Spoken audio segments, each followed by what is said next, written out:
Oh, eat me. All right. But goodness knows what this will do. Whoa, whoa, whoa, whoa.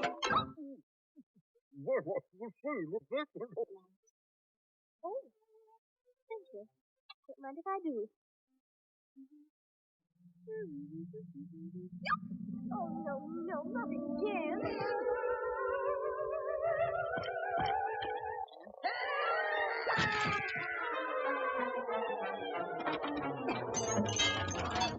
No! Resistance!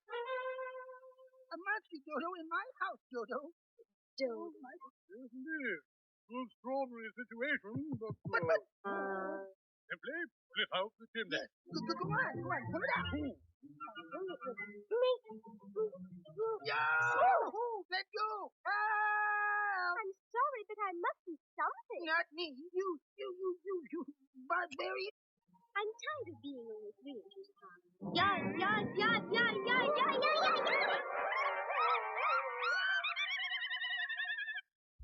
A serpent. Well, I am. I was. And I suppose you don't eat eggs either. Surprise! Oh, for goodness sake. Off with her!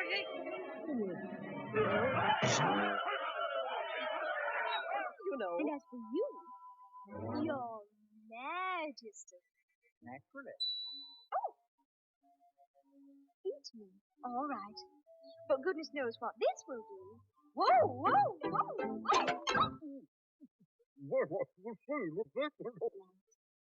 Oh, thank you. Don't mind if I do. Oh, no, not again.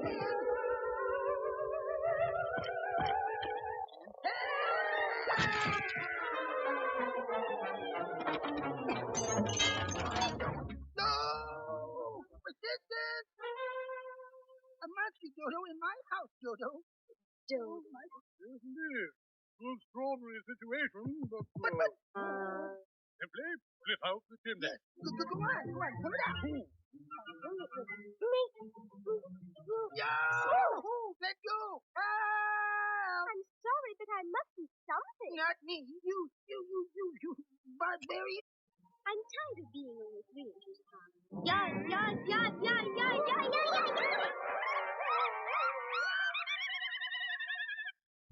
A serpent.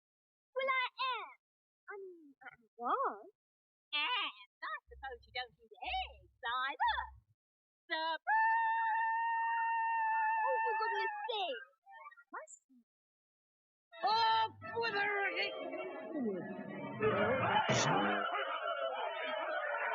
You know. And as for you, Your Majesty.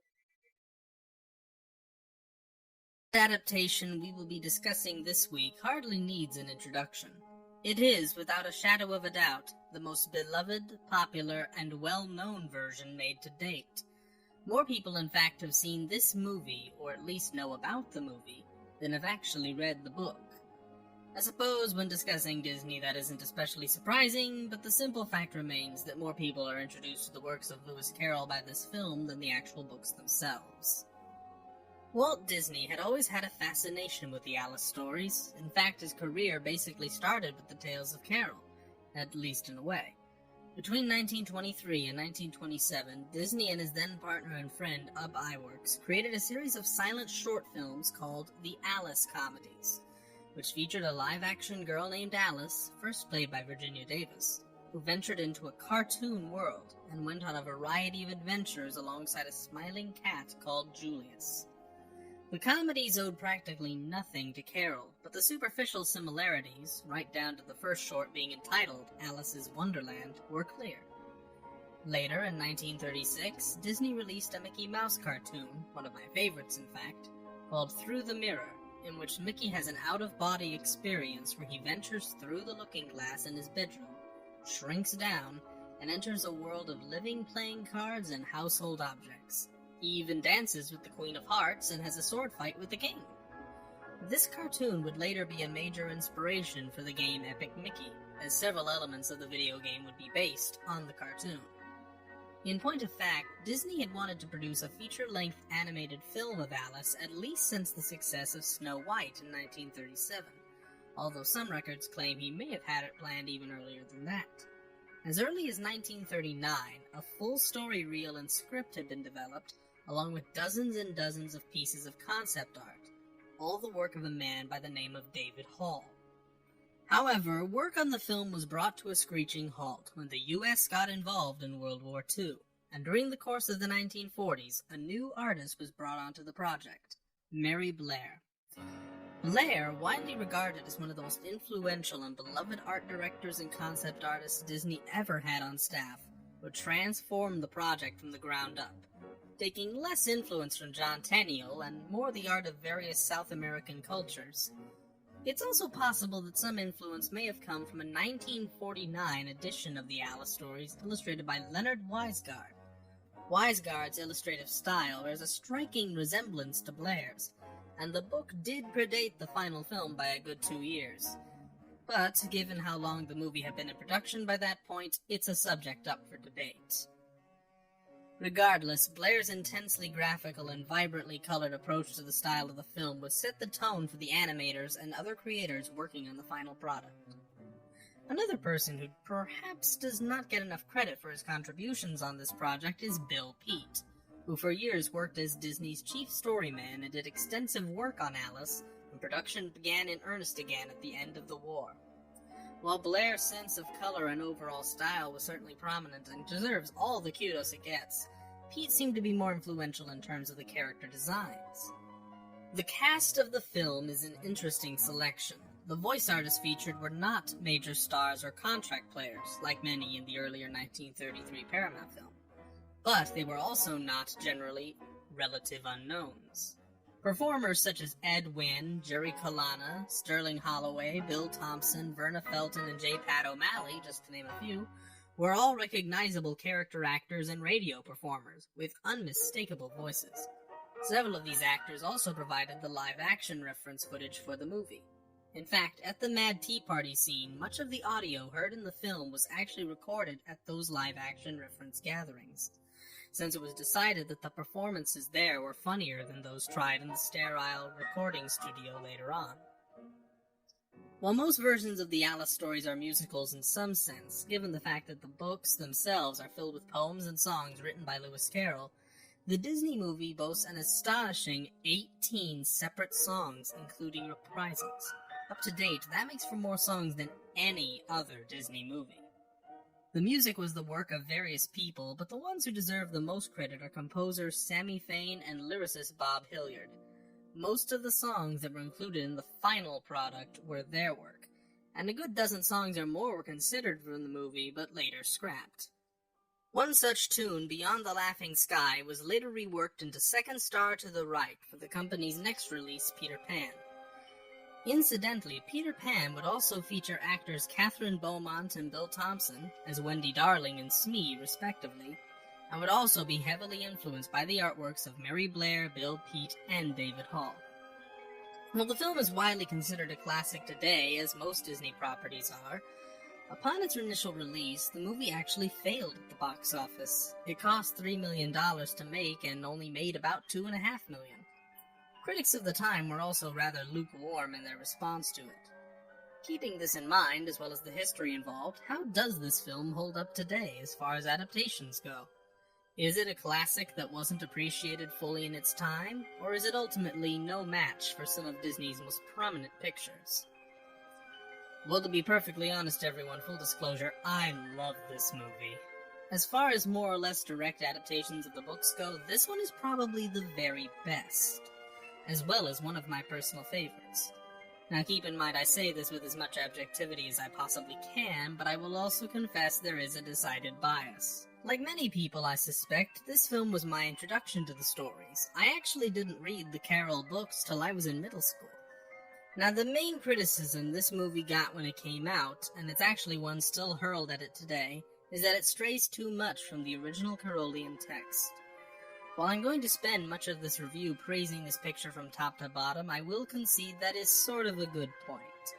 Like most adaptations, this movie blends elements of both books together, but it does so in a different way than virtually any other such interpretation. It doesn't just feature scenes from Through the Looking Glass, most notably the Garden of Life flowers and the encounter with Tweedledee and Tweedledum, but it also incorporates concepts and pieces of text from the second book into the first. The most extreme example of this is the Mad Tea Party sequence.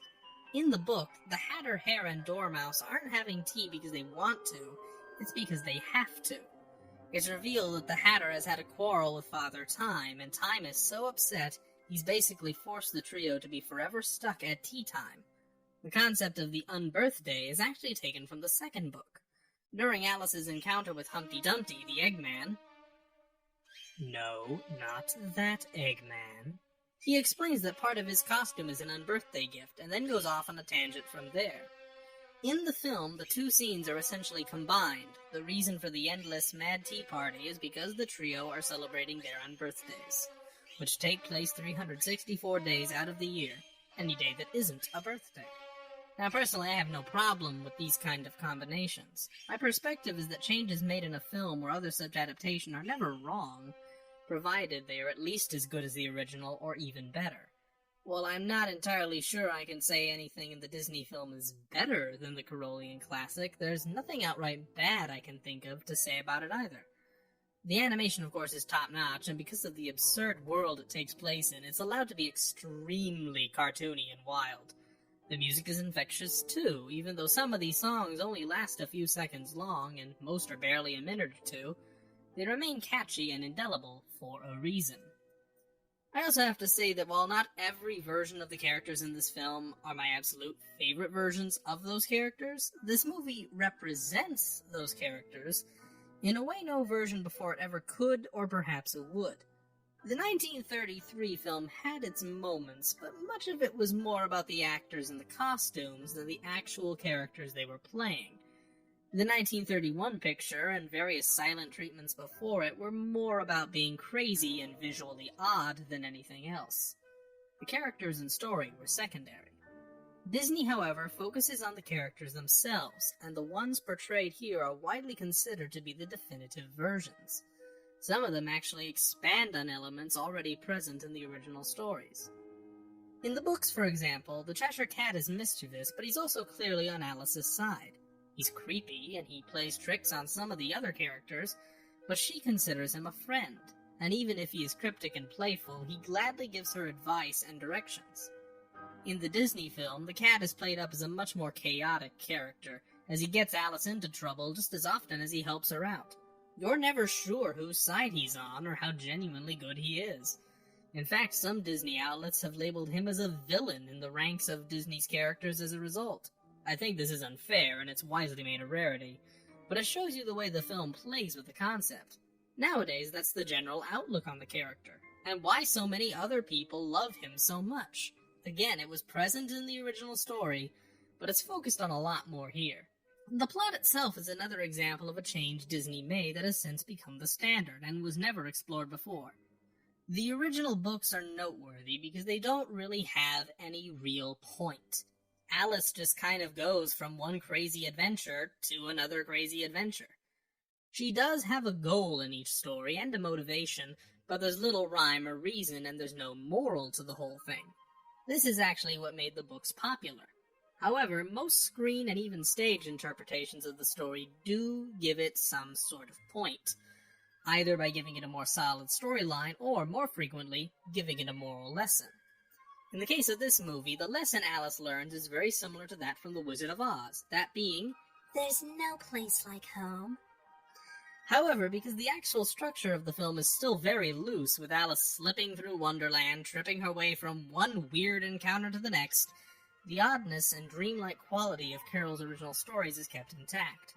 This is the approach most adaptations take nowadays, and while one could argue it lessens part of what made the original stories good, I disagree. In fact, the most common complaint I hear about Alice nowadays is the fact that it doesn't have a point. So I'd say any amount of grounding you can give a film-going audience is good in this case. Ultimately, my only real problem with this adaptation is not the adaptation itself. The movie is one of my favorite Disney pictures, as well as, in my opinion, technically the best adaptation of the stories put to screen. But, ironically, the fact this version is so well known is part of why I occasionally feel, shall we say, annoyed by it. It's not so much that I think the film is overrated per se, but more that I still like the books more. And there are numerous other adaptations, reimaginations, and interpretations of the story and characters that are honestly more favored by yours truly. I've always said there is a difference between favorite and best. This is undeniably the best adaptation of the books. But while it is one of my favorites, I'm not sure I can say it is my favorite. The fact this movie is more well known than the books, as well as other versions, does occasionally peeve me. I really wish other versions would get more attention, so that other characters not present in this one can get the same attention too. But to be fair, A, you can pretty much say that for any Disney movie, even some of the lesser known ones. And B, is it really such a bad complaint to essentially say something is too good? I would vote no. I can say. So yeah, that is the aim of the video today. The aim of the video today is to give you this Giantess scene and also to explain the actual movie, what it's about. If you haven't watched the movie, it's okay. Go to IMDb, Prime Video, Amazon Prime, Hulu. I don't know if Hulu there's a video about this, but there's a movie about this, but hey, go and check it out. It's called, you're gonna find it, watch it at your own time. It's amazing. Or maybe if you're waiting for the movie reaction, it will be on soon, so just wait and everything will be fine. So if you like this video, please feel free to leave a like to this video. Why every time I say if you leave a like, it's going to help the channel and video itself. Because first, if you leave a like to this video, YouTube will recommend this video to other people who are really interested in movies. Actually, yes, people who love reviews, love Giantess movies, and also actually a lot of people. So if you're watching this video, please leave a like, because that is amazing. And if you want to join this gigantic community who love Giantess movies and animations and anime and cartoons in general, and the Giantess commercial in general, please, do you see that red subscribe button down there? Please click that subscribe button, because if you do that, you'll be the first one to get notified when we upload new videos which are related to Giantess and other movies. Because hey, I'm really excited, a lot of movies are coming out, and yes, I'm just waiting to give you guys a lot of good movies so you guys can enjoy. I know you guys love movies which are based on Giantess itself, and yes, so if you want to join the family, join the Giantess community, feel free to leave a like and subscribe, because if you do that, the channel will grow and will be like family. Or maybe if you want to tell me any recommendation, there's a comment section, go there and tell me. Or maybe if you don't understand anything, tell me on the comments. I'll be there replying to all the comments that you have to say. And also, if you want to follow me on my Instagram, you can go and follow me on my Instagram. You can see the link in the channel description. Go there and follow me and everything will be fine. Just follow me and send me a DM like, hey, you know what, watch this movie, it's amazing, watch this movie, and I will watch it. Or maybe I'll do a movie reaction so you guys can see it live in this YouTube channel. So thank you very much.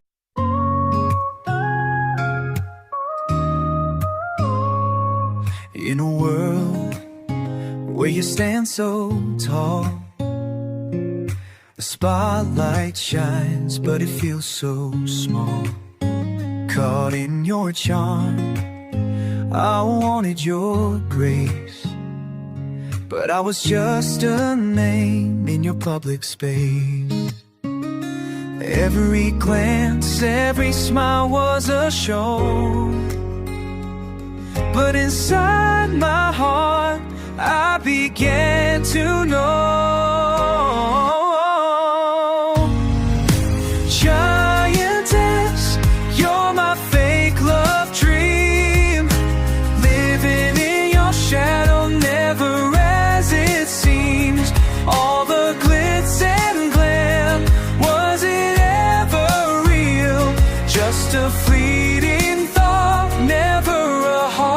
heartfelt feel.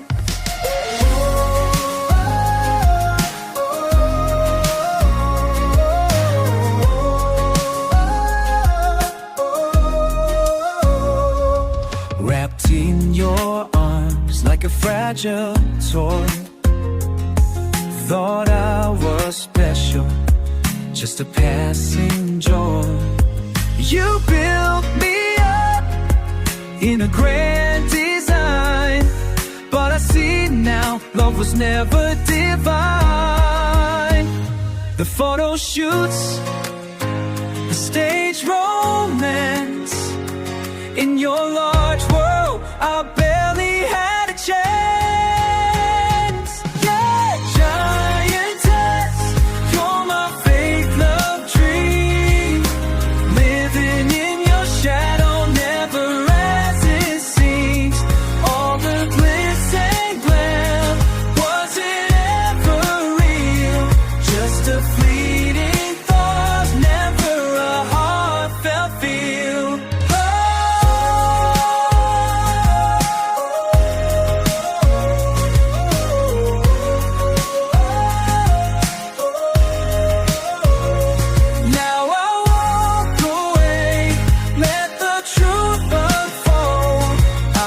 Just a story that you had retold.